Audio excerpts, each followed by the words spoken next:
JNK5 news కి స్వాగతం. నా పేరు షాహిన్. సూర్యాపేట జిల్లా నడిగూడెంలో గల రాజావారి కోటలో మాజీ ప్రధానమంత్రి పివి నరసింహారావు శత జయంతి ఉత్సవాలు నిర్వహించారు.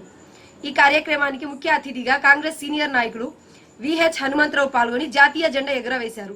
అనంతరం హనుమంతరావు మాట్లాడుతూ ఇదే నడిగూడెం కోటలో దేశం గర్వించదగ్గ జాతీయ జెండాను రూపొందించిన పింగాళి వెంకయ్యను సీఎం కేసీఆర్ మర్చిపోవడం చాలా బాధాకరమని ఆవేదన వ్యక్తం చేశారు. జాతీయ జెండా యొక్క విలువను ప్రతి గ్రామానికి వెళ్లి తెలియజేస్తానని అన్నారు. జనవరి 26న మళ్లీ నడిగూడెం కోటకు వచ్చి జాతీయ జెండాను ఎగరవేస్తానని నడిగూడెం గ్రామ ప్రజలకు హామీ ఇచ్చారు.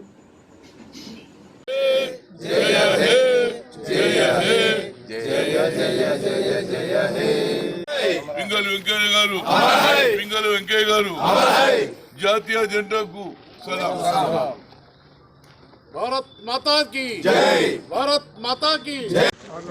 పింగళి వెంకయ్య గారు ఆ రోజులో దేశ స్వాతంత్రం వచ్చినప్పుడు మన జాతీయ జెండా ఎట్లా ఉండాలని చాలా రోజులు ప్రయత్నం చేసి ఇదే కోట దగ్గర ఉండి జెండా ఏ విధంగా ఉండాలని ఆలోచన చేసి అందులో చక్రం నింపి జెండా తయారు చేయడం జరిగింది. ఈ జెండాను 1921లో జాతిపిత మహాత్మా గాంధీ జంఖానా ప్లే గ్రౌండ్ విజయవాడలో దీన్ని ఆవిష్కరించి ఇదే మన జాతీయ జెండా అని చెప్పాడు. ఇదే మన జాతీయ జెండాని జనానికి యావత్ భారతదేశ ప్రజలకు ఇదే మన జాతీయ జెండా అన్నాడు. ఆ జెండాను ఇవాళ నేను ఆవిష్కరించడం నాకు చాలా సంతోషంగా ఉంది. అదే కేసీఆర్ ముఖ్యమంత్రి గారు పివి నరసింహారావు గారు సెంటరీ సెలబ్రేషన్ చేస్తున్నాడు, కానీ జాతీయ జెండా ఆయన గుర్తు రాలే. ఇప్పటికైనా మించిపోయలేదు. ఏప్రిల్ 1, 1921 మొదలవుతుంది. వచ్చే సంవత్సరం కూడా జెండా కార్యక్రమం తీసుకుంటే చరిత్రలో మిగిలిపోతామని చెప్తున్నా.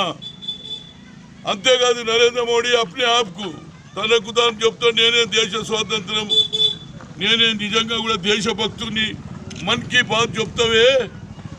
మరి రవీంద్రనాథ్ ఠాగూర్ రాసినటువంటి జనగణమనను ఎందుకు మర్చిపోయినావు? 103 సంవత్సరాలు అయింది.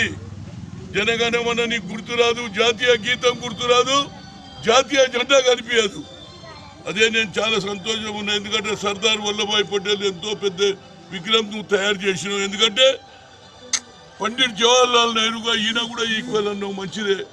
ఆయన కూడా ఆనాడు తెలంగాణ రావడానికి తెలంగాణ ఏది నిజాం పీరియడ్ల నుంచి ఆజాద్ ఇప్పించినటువంటి ఆయన కూడా మాకు కృతజ్ఞతలు. కానీ జాతీయ జెండాకు అవమానం, జాతీయ గీతానికి అవమానం, ఇద్దరు అటు కేంద్రంలో ఇటు రాష్ట్రంలో.